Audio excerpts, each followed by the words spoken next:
Dad helping us out on his visit from New Mexico for Christmas.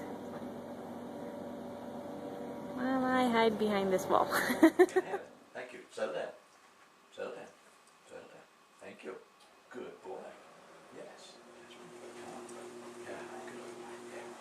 All right.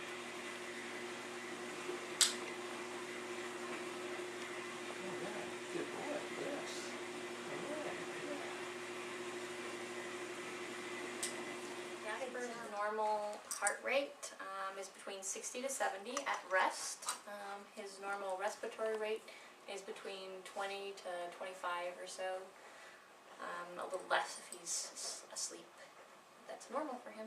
Normal temperature is around 100.5, 100.6.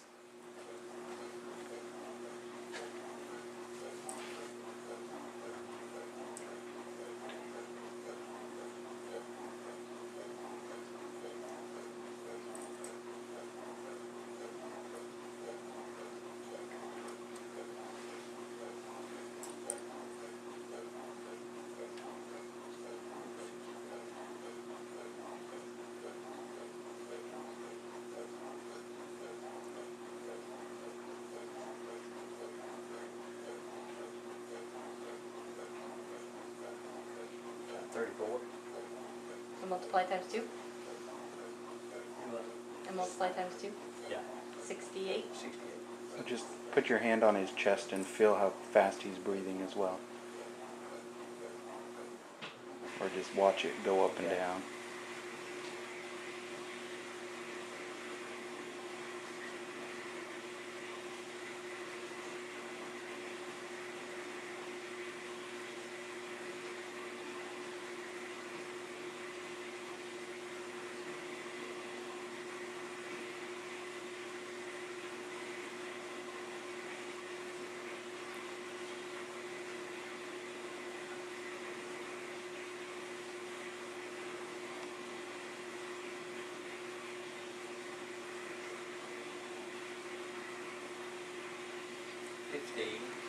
Dr. 30 minutes. Alright, Jasper will allow me to look into his mouth without any problem. Hang on, buddy. He doesn't really like it, but he'll allow me to do it. First thing I'm going to do is assess the scene safety and make sure everything is safe for me to go and approach this dog. Next I'm going to see if he's responsive or he's just sleeping. So I can call him, hey doggy, doggy, to wake up, whatever. If he doesn't respond to that from the non-biting in, I can reach over and pull on his leg, and if it bounces back, then he's probably not unconscious. He's probably doing okay. If that doesn't work, I can pinch between his toes. If I don't get a response there, I can tackle the inner area of his eye, and if he twitches, then he's not doing so bad. But if he's unresponsive, then I will assess his breathing.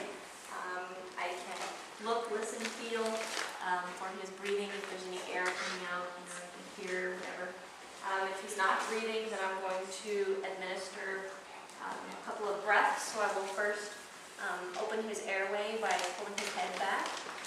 I'm going to administer the breaths. I will pull his tongue up and secure his lips around. Then I will administer the 2 breaths, watching for chest rise. And if I see chest rise, then that's great. I'm going to check the femoral pulse or feel for a heartbeat. If there's no heartbeat, then I will do 30 compressions, making sure that to allow recoil and going a third to halfway down, pushing down. So 30 compressions and 2 breaths. Once again, open the airway, pull the tongue out.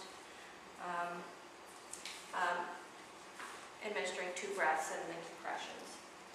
I will make sure that I let someone know what's going on, send someone for help, send my husband to get the car,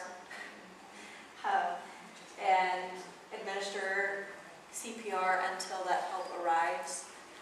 Once the help arrives, we will quickly move the dog into the car, and I will still administer CPR on the way to the vet or wherever. Okay, so if my dog is choking, I'm going to wait for him to see if he can cough it up. If he's not coughing it up, maybe staggering around a little bit, looking like he's a little panicked, I can grab him behind the ribs in the soft area here. I will lift him up and do a sharp in up motion.